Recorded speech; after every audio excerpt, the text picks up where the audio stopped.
দক্ষিণবঙ্গ সহ বাংলার বিভিন্ন এলাকাতে যেখানে প্রাক বর্ষার বৃষ্টি এই মুহূর্তে শুরু হয়ে যাওয়ার কথা, সেখানে প্রবল গরমের দাপট কিন্তু বেশ কিছুদিন ধরেই লক্ষ্য করা যাচ্ছে। ওয়েদার উইথ শুভেন্দু চ্যানেলে আজকের এই পূর্বাভাসে আমি শুভেন্দু ভট্টাচার্য আপনাদেরকে জানাবো যে এই পরিস্থিতি থেকে কবে নিস্তার মেলার সম্ভাবনা রয়েছে, কবে দক্ষিণবঙ্গ এবং পার্শ্ববর্তী এলাকাগুলোতে বর্ষা প্রবেশ করতে পারে, ভালো রকমের বৃষ্টির সম্ভাবনা কবে কোথায় রয়েছে। আর অন্যদিকে যেখানে মৌসুমী বায়ু প্রবেশ করেছে সেখানে আগামী কয়েকটা দিনের মধ্যে অতি ভারী বৃষ্টির সম্ভাবনা বা বন্যা পরিস্থিতি তৈরি হওয়ার আশঙ্কা কোথায় কোথায় রয়েছে সেই সমস্ত ব্যাপারে আপনাদেরকে সতর্ক করব। যারা এখনো পর্যন্ত চ্যানেলটি সাবস্ক্রাইব বা ফলো করেননি, ইউটিউবে যারা দেখছেন অবশ্যই সাবস্ক্রাইব, আর সেই সাথে ফেসবুকে যারা দেখছেন অবশ্যই ফলো করে রাখুন চ্যানেলটিকে, আবহাওয়া সংক্রান্ত সঠিক পূর্বাভাসগুলিকে সবার আগে পাওয়ার জন্য, এবং তার সাথে চ্যানেলটিকে যতটা সম্ভব শেয়ার করে দিন সবার কাছে। আপনাদেরকে বলতে চাইবো যে এই মুহূর্তে আজ 9 জুন রবিবার, আজ ছুটির দিনে কিন্তু দক্ষিণবঙ্গের বিভিন্ন এলাকা, সেই সাথে পার্শ্ববর্তী ঝাড়খণ্ড, ওড়িশা, বিহার, অন্যদিকে দক্ষিণ বাংলাদেশের একটা বড় এলাকা, এই এলাকাগুলোতে কিন্তু প্রবল গরমের দাপট চলছে। গতকাল রাতেও কিন্তু শহর কলকাতা সহ দক্ষিণবঙ্গের বিভিন্ন জেলাতে রাত 12টার সময়তেও কিন্তু ফিলস লাইক টেম্পারেচার 40 ডিগ্রি সেলসিয়াসের আশেপাশে অনুভব করা যাচ্ছিল। গতকাল শহর কলকাতা এবং পার্শ্ববর্তী এলাকার তাপমাত্রা মোটামুটি 36 থেকে 38 ডিগ্রি সেলসিয়াসের মধ্যে ঘোরাফেরা করেছে বিভিন্ন এলাকাতে। আর এরই সাথে কিন্তু feels like temperature 51-52 degree Celsius গতকাল দুপুরের দিকে সর্বোচ্চ রেকর্ড করা হয়েছে কলকাতা এবং তার পার্শ্ববর্তী এলাকাগুলোতে। শুধুমাত্র কলকাতায় নয়, দক্ষিণবঙ্গের ম্যাক্সিমাম এলাকায় কিন্তু এরকম পরিস্থিতি চলছে। বাংলাদেশের খুলনা, বরিশাল ডিভিশন, সেই সাথে আশেপাশের বিভিন্ন এলাকাতেও কিন্তু এই ভয়ানক পরিস্থিতি চলছে। এদিকে ঝাড়খণ্ড, ওড়িশাতেও কিন্তু প্রবল দাবদাহ চলছে এবং ঝাড়খণ্ডের ম্যাক্সিমাম এলাকাতে কিন্তু সিভিয়ার বা তীব্র তাপপ্রবাহ ইতিমধ্যেই শুরু হয়ে গেছে।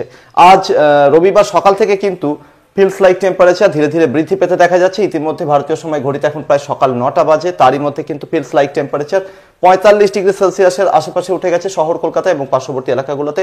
দক্ষিণবঙ্গের বিভিন্ন জেলাতেও কিন্তু এই ভয়ানক পরিস্থিতি এই মুহূর্তে রয়েছে। তবে এই মুহূর্তে ঝাড়খণ্ড, বিহারের বিভিন্ন এলাকা, সেই সাথে উত্তরপ্রদেশ, অন্যদিকে দক্ষিণবঙ্গের বিভিন্ন জেলাতে যখন আকাশ পরিষ্কার রয়েছে এবং রোদের তেজ রয়েছে, প্রবল গরমে বিধ্বস্ত হচ্ছে এই সমস্ত এলাকাগুলো, তখন কিন্তু উত্তর বাংলাদেশ, সেই সাথে উত্তর পূর্ব বাংলাদেশ, অন্যদিকে ত্রিপুরার উত্তরাঞ্চলে বিভিন্ন এলাকা, আমাদের উত্তরবঙ্গের বিভিন্ন জেলা, এখানে কিন্তু বজ্র বিদ্যুৎ সহ ঝড় বৃষ্টি চলছে। কোথাও কোথাও ভারী বৃষ্টিও হয়ে চলেছে। আজ সকাল থেকে দুপুরের মধ্যে এই এলাকাগুলো মোটামুটি জলপাইগুড়ি, সেই সাথে উত্তর দিনাজপুরের একেবারে উত্তরাঞ্চলের একাংশ, সেই সাথে কোচবিহার, আলিপুরদুয়ার, অন্যদিকে জলপাইগুড়ি জেলার বিভিন্ন এলাকা এবং পার্শ্ববর্তী কিছু এলাকা, দার্জিলিংয়ের কালিম্পংয়ের কিছু কিছু এলাকা, এই এলাকাগুলো, সেই সাথে রংপুর ডিভিশনের উত্তরাঞ্চলের রংপুর, কুড়িগ্রাম, পঞ্চগড়, লালমনিরহাট, এই সমস্ত এলাকা, সেই সাথে ময়মনসিংহ বিভাগের 4টি জেলা, ময়মনসিংহ, শেরপুর, নেত্রকোনা, জামালপুর, তারই মধ্যে নেত্রকোনায় একটু ঝড় বৃষ্টি বেশি হবে মনে হচ্ছে, এবং সেই সাথে সিলেট বিভাগের সিলেট, সুনামগঞ্জ, হবিগঞ্জ, মৌলভীবাজার, সেই সাথে মেঘালয়ের ম্যাক্সিমাম এলাকা, আসামের শিলচর এবং তার পার্শ্ববর্তী কিছু এলাকা, সেই সাথে ত্রিপুরার উত্তরাঞ্চলে বিভিন্ন এলাকা, আমবাসা, মনু এবং এর পার্শ্ববর্তী বিভিন্ন এলাকা, এই বেল্টটাতে কিন্তু সকাল থেকে দুপুরের মধ্যে বজ্রবিদ্যুৎ সহ ভালো রকমের ঝড় বৃষ্টির সম্ভাবনা রয়েছে। কোথাও কোথাও বেশ জোরালো রকমের ঝড় বৃষ্টির সম্ভাবনা রয়েছে, যেরকমটা মনে হচ্ছে যে কোচবিহারের একাংশ, সেই সাথে জলপাইগুড়ি, আলিপুরদুয়ারের কিছু এলাকা, সেই সাথে রংপুর ডিভিশনের উত্তর দিকের এলাকাগুলো, নেত্রকোনা জেলা বাংলাদেশের, এবং সেই সাথে সিলেট ডিভিশনের দুটো একটা জায়গা, এখানে কিন্তু বেশ ভালো রকমের বজ্রপাতও লক্ষ্য করা যেতে পারে। এই মেঘের খানিকটা অংশ ঢাকা ডিভিশনের উত্তর দিকের এলাকাগুলো এবং সেই সাথে চট্টগ্রাম ডিভিশনের উত্তর দিকের এলাকাগুলোকে ঢেকে রেখেছে, রাজশাহী ডিভিশনের উত্তর দিকে কিছু এলাকাকেও ঢেকে রেখেছে। এই এলাকাগুলোতেও খানিকটা ছিটেফোঁটা বৃষ্টি বা হালকা বৃষ্টি, পুরোপুরি রুল আউট করা যাচ্ছে না, কোথাও কোথাও 2-1 মাঝারি ধরনের বৃষ্টি হতে পারে, মূলত চট্টগ্রাম ডিভিশন এবং ঢাকা ডিভিশনের উত্তর দিকের এলাকাগুলোতে। বাকি রাজশাহী ডিভিশনের দক্ষিণে কিছু এলাকা, খুলনা ডিভিশন, বরিশাল ডিভিশনের ম্যাক্সিমাম এলাকাতে আকাশ এই মুহূর্তে মোটের উপর পরিষ্কার রয়েছে। আর সেই সাথে এই এলাকাগুলোতে তো আকাশ পরিষ্কার রয়েছে, সেরকমটাই বললাম। এই মুহূর্তে যে উইন্ড প্যাটার্ন রয়েছে, সকালের দিকে কিন্তু একটা অক্ষরেখার মতো পরিস্থিতি উত্তর বাংলাদেশ এবং পার্শ্ববর্তী বিহার, উত্তরপ্রদেশের উপর দিয়ে, এলাকার উপর দিয়ে অবস্থান করছে। আর সেই সাথে এই মুহূর্তে কিন্তু মহারাষ্ট্রের বেলাগাভি এবং সংলগ্ন এলাকাতে এই মুহূর্তে একটা নিম্নচাপ অবস্থান করছে এবং ধীরে ধীরে এই সিস্টেমটি শক্তিশালী হচ্ছে। তবে এটা সমুদ্রের উপরে নেই, এটা কিন্তু স্থলভাগে একেবারে সমুদ্রের খুব কাছে তীরবর্তী এলাকাতে অবস্থান করছে বেলাগাভি এবং সংলগ্ন এলাকায়। যে ওয়েদার সিস্টেমটা আগামী কয়েকটি দিনে ধীরে ধীরে মহারাষ্ট্রের ভিতর দিকে প্রবেশ করে খানিকটা ছত্তিশগড়ের বিভিন্ন এলাকাকেও প্রভাবিত করার সম্ভাবনা। এই ওয়েদার সিস্টেমটা যেহেতু শক্তিশালী হচ্ছে, তাই আরব সাগরীয় যে শাখা মৌসুমী বায়ু, সেটা কিন্তু খানিকটা কেন্দ্রীভূত হয়ে থাকবে এই ওয়েদার সিস্টেমটার দিকে। যখন এই সিস্টেমটা সামনের দিকে মুভ করবে আগামী 3-4 দিনে, তখন কিন্তু মহারাষ্ট্রের ম্যাক্সিমাম এলাকা, মধ্যপ্রদেশের দক্ষিণ ভাগ, ছত্তিশগড়ের বিভিন্ন এলাকা, ওড়িশার দক্ষিণ ভাগের বিভিন্ন এলাকাতে বর্ষা কিন্তু প্রবেশ করে যাওয়ার জোরালো সম্ভাবনা। তবে যেটা মনে হচ্ছে, বর্ষা কিন্তু এদিক থেকে দক্ষিণবঙ্গের জেলাতে প্রবেশ করবে না। এই দিক থেকে কিন্তু বর্ষা প্রবেশ করার সম্ভাবনা, অর্থাৎ বাংলাদেশ এবং সংলগ্ন উত্তরবঙ্গ বা খানিকটা উত্তর বঙ্গোপসাগর সংলগ্ন এলাকার দিক থেকে। কিভাবে হতে পারে জানাবো। তবে এই মুহূর্তে কি হচ্ছে, উত্তর পশ্চিম দিক থেকে রাজস্থান, হরিয়ানা, পাঞ্জাব, উত্তর পাকিস্তানের দিক থেকে শুকনো হাওয়ার প্রবাহ কিন্তু বন্ধ নেই, সেটা কিন্তু লাগাতার বয়ে আসছে। শুকনো হাওয়া কিন্তু অসম্ভব রকমের গরম, অর্থাৎ যেটাকে আমরা লু বলে থাকি, যেখানে যে এলাকার উপর দিয়ে, অর্থাৎ যদি কখনো পাহাড়ি মালভূমি এলাকার উপর দিয়ে হাওয়া বয়েছে, সেখানে কিন্তু তাপমাত্রা মোটামুটি 46 থেকে 50 ডিগ্রি সেলসিয়াস পর্যন্ত রেকর্ড করিয়ে দিতে পারে। এই হাওয়ার এতটাই মানে উষ্ণতা বাড়ানোর ক্ষেত্রে তীব্রতা লক্ষ্য করা যায়। তো এই হাওয়া যখন ঝাড়খণ্ডের ম্যাক্সিমাম এলাকাতে ঢুকছে, ঝাড়খণ্ডের পুরোটাই, বিহারের দক্ষিণ ভাগের বিভিন্ন এলাকা, গাঙ্গেয় দক্ষিণবঙ্গের পশ্চিমের জেলাগুলো, সেই সাথে ওড়িশার একটা বড় এলাকা উত্তরাঞ্চলের, এই বেল্টটাতে কিন্তু ছোটনাগপুর মালভূমি অবস্থান করছে। তো যেরকমটা বললাম, এই ছোটনাগপুর মালভূমি কিন্তু এই হাওয়ার জন্য প্রবলভাবে উত্তপ্ত হয়ে উঠছে। ঝাড়খণ্ডের ম্যাক্সিমাম এলাকার সাথে সাথে আশেপাশের যে এলাকাগুলো রয়েছে, এই বেল্টটাতে কিন্তু আগামী 3-4 দিনের মধ্যে ভয়ানক পরিস্থিতি তৈরি হতে পারে। মানে যে তাপমাত্রা ইতিমধ্যে রেকর্ড করা হয়েছে গত 2 দিনে, তার তুলনায় ঝাড়খণ্ডের এই সমস্ত এলাকা এবং এর আশেপাশের এলাকাগুলোতে তাপমাত্রা আরও 2 থেকে 3 ডিগ্রি সেলসিয়াস বৃদ্ধি পাওয়ার আশঙ্কা রয়েছে। বুঝতেই পারছেন এর ধাক্কা কিন্তু গাঙ্গেয় দক্ষিণবঙ্গের পশ্চিমের জেলাগুলোতেও লাগবে। তো সেক্ষেত্রে আজ 9 জুন রবিবার কিন্তু পুরুলিয়া, সেই সাথে পশ্চিম বর্ধমান, বাঁকুড়া, খানিকটা পশ্চিম মেদিনীপুর, ঝাড়গ্রাম, বীরভূম, এই জেলাগুলোতে কিন্তু ঝাড়খণ্ডের মতো অতটা তীব্র না হলেও মোটামুটি তাপপ্রবাহের বা হিট ওয়েভের কিন্তু জোরালো আশঙ্কা রয়েছে। 40 ডিগ্রি সেলসিয়াসের উপরে এই জেলাগুলোতে তাপমাত্রা রেকর্ড হওয়ার জোরালো সম্ভাবনা রয়েছে। আর এদিকে বঙ্গোপসাগরের আর্দ্রতাপূর্ণ হাওয়া, যেটা বাংলাদেশের মূলত চট্টগ্রাম ডিভিশন এবং পার্শ্ববর্তী বরিশাল হয়ে একেবারে আসামের দিকে বা তারপর পরবর্তী দিকে রিকার্ভ করছিল উত্তরবঙ্গের দিকে, সেই হাওয়ার খানিকটা অংশ, অর্থাৎ বঙ্গোপসাগরের মৌসুমী বায়ুর খানিকটা অংশ, সেটা কিন্তু মনে হচ্ছে যেন গাঙ্গেয় দক্ষিণবঙ্গের কোথাও কোথাও প্রবেশ করছে। তবে এটাকে অ্যাকচুয়ালি বর্ষা ঢোকা এটা বলা যাবে না। তো জলীয় বাষ্পপূর্ণ আর্দ্রতাপূর্ণ হাওয়া কিন্তু খানিকটা প্রবেশ করছে দক্ষিণবঙ্গ এবং পার্শ্ববর্তী এলাকার দিকে। তো সেক্ষেত্রে শহর কলকাতা, পূর্ব মেদিনীপুর, হাওড়া, হুগলি, নদিয়া, উত্তর দক্ষিণ 24 পরগনা, কিছুটা মুর্শিদাবাদ, এই এলাকাগুলোতে কিন্তু বাতাসে আর্দ্রতার পরিমাণ আরও বৃদ্ধি পাওয়ার সম্ভাবনা রয়েছে আজ এবং আগামী 48 ঘন্টায়। ফলে বুঝতেই পারছেন পশ্চিমের জেলাগুলো যেখানে হিট ওয়েভে পুরোপুরি উত্তপ্ত হয়ে থাকবে, তার ছোঁয়া লাগবে গাঙ্গেয় দক্ষিণবঙ্গের এই ভিতরের দিকের জেলাগুলোতেও। তারই সাথে এই আর্দ্রতার পরিমাণ আরও বৃদ্ধি পাওয়ার জন্য কিন্তু আজ এবং আগামী 48 ঘন্টায় শহর কলকাতা সহ গাঙ্গেয় দক্ষিণবঙ্গের সমস্ত জেলাতেই গরমের তীব্রতা সেটা কিন্তু আরও বাড়বে। দক্ষিণবঙ্গের বিভিন্ন জেলাতে তাপমাত্রা খুব বেশি হেরফের আর নতুন করে না হলেও এই আর্দ্রতার পরিমাণ বাড়ার জন্য কিন্তু গরমের যে অনুভূতি সেটা আরও বৃদ্ধি পাওয়ার আশঙ্কা। কোথাও কোথাও ফিলস লাইক টেম্পারেচার 53 থেকে 54 ডিগ্রি সেলসিয়াস পর্যন্ত রেকর্ড হওয়ার আশঙ্কা রয়েছে দুপুরের দিকে, যেটা ভিতরের দিকের জেলাগুলোর ক্ষেত্রে সম্ভাবনা বা আশঙ্কা অত্যন্ত বেশি বলেই মনে হচ্ছে।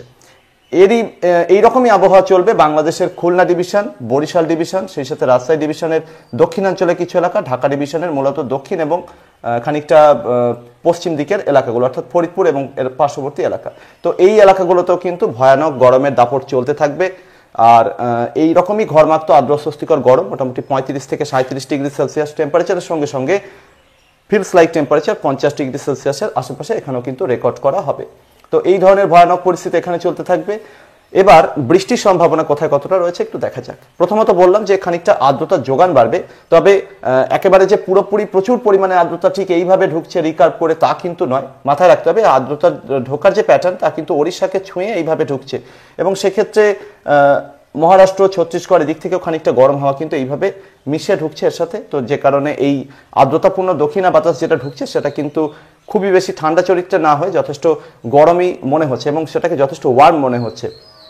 তো এই হাওয়ার প্যাটার্নই কিন্তু আপাতত আগামী 72 ঘন্টায় বজায় থাকবে। তো সেক্ষেত্রে বিগত 48 ঘন্টায় আপনারা যে ধরনের আবহাওয়া দেখেছেন, আগামী 72 ঘন্টাতেও সেই একই আবহাওয়া চলার আশঙ্কা অত্যন্ত জোরালো দক্ষিণবঙ্গ এবং তার পার্শ্ববর্তী এলাকাতে।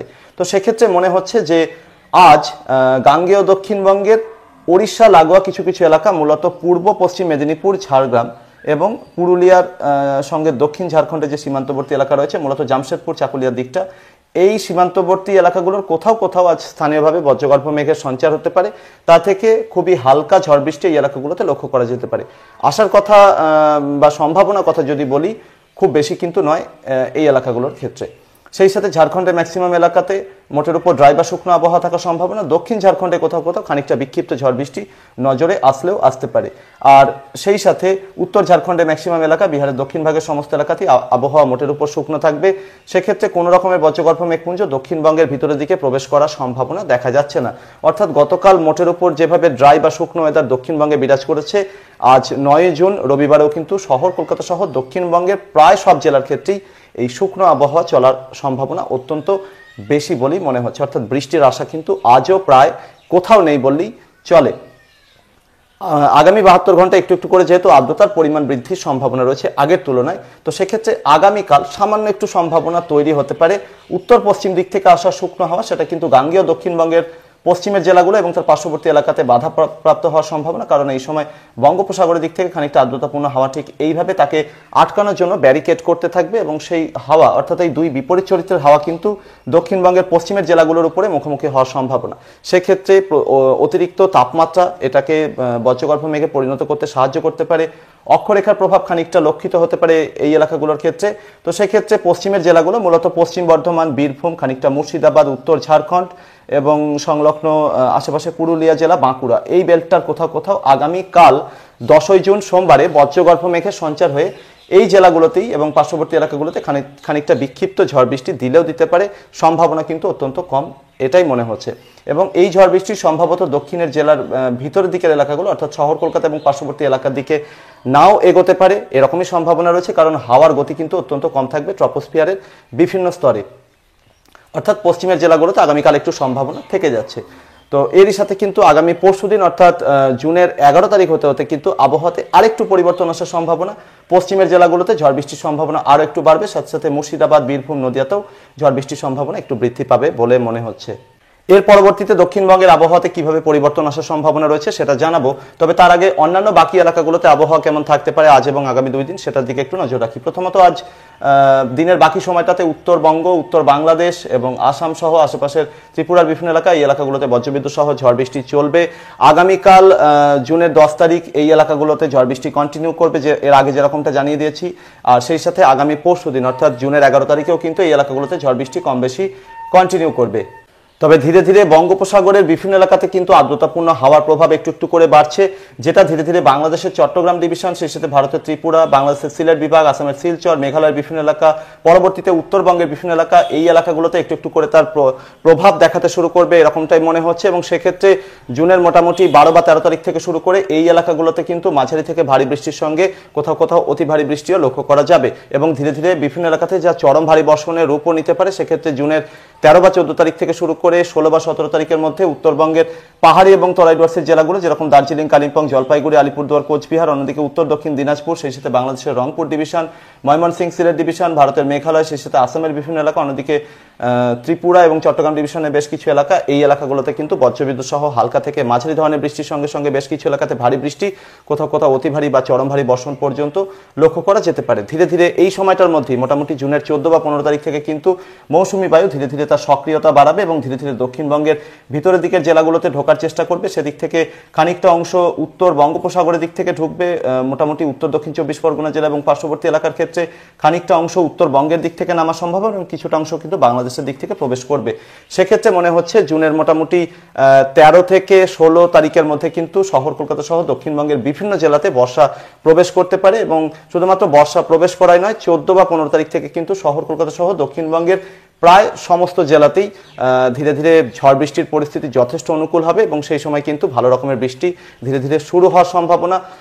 জুনের মোটামুটি 14 বা 15 তারিখ থেকে শুরু করে অন্ততপক্ষে জুনের 21 তারিখ পর্যন্ত শহর কলকাতা সহ দক্ষিণবঙ্গের বিভিন্ন জেলাতে বজ্রবিদ্যুৎ সহ বৃষ্টির পরিস্থিতি অনুকূল থাকবে। হালকা থেকে মাঝারি ধরনের বৃষ্টির সঙ্গে বেশ কিছু এলাকাতে কিন্তু ভারী বৃষ্টি এই সময় দক্ষিণবঙ্গের বিভিন্ন এলাকার ক্ষেত্রে লক্ষ্য করা যেতে পারে।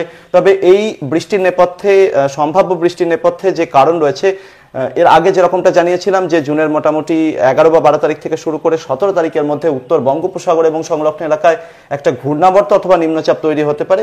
তো সেক্ষেত্রে বাংলাদেশের উপকূলবর্তী এলাকাতে একটা ঘূর্ণাবর্ত ধীরে ধীরে শক্তি বৃদ্ধি করার সম্ভাবনা এবং সেই শক্তিশালী ঘূর্ণাবর্তটি বাংলাদেশের বিভিন্ন এলাকাতে এই একই সময় অর্থাৎ 14 বা 15 তারিখ থেকে শুরু করে জুনের মোটামুটি 21 তারিখের মধ্যে ভালো রকমের বৃষ্টি দেবে বাংলাদেশের ম্যাক্সিমাম এলাকা জুড়ে এবং সেই ওয়েদার সিস্টেমটাই কিন্তু গাঙ্গেয় দক্ষিণবঙ্গের উপরে বর্ষাকে নিয়ে আসবে এবং তার সাথে সাথে বিভিন্ন এলাকাতে বৃষ্টি দেবে এরকমটাই মনে হচ্ছে। এবং জুনের 21 তারিখের মধ্যে কিন্তু ভারতবর্ষের একটা বড় এলাকা কভার হয়ে যাওয়ার সম্ভাবনা। সেক্ষেত্রে সমগ্র পশ্চিমবঙ্গের সাথে সাথে সমগ্র ঝাড়খণ্ড, বিহার, উত্তরপ্রদেশ, মধ্যপ্রদেশ, ছত্তিশগড়, উড়িষ্যা পুরো এই এলাকাটা জুড়ে কিন্তু বর্ষা ঢুকে যাবে বলেই মনে হচ্ছে। প্রিয় দর্শক, আপাতত ঝড় বৃষ্টি বা বৃষ্টির সম্ভাবনার দিকে তাকিয়ে থাকতে হচ্ছে। সেক্ষেত্রে জুনের মোটামুটি 14 তারিখ বা 15 তারিখ থেকে দক্ষিণবঙ্গে একটু একটু করে বৃষ্টির পরিস্থিতি যথেষ্টই অনুকূল হয়ে যাবে এরকমটাই আশা রাখছি। তার আগে কিন্তু প্রবল গরমের দাপট মোটামুটি জুনের 13 তারিখ পর্যন্ত কম বেশি কন্টিনিউ করবে বেশিরভাগ এলাকা জুড়ে। বৃষ্টির আশা অত্যন্ত কম।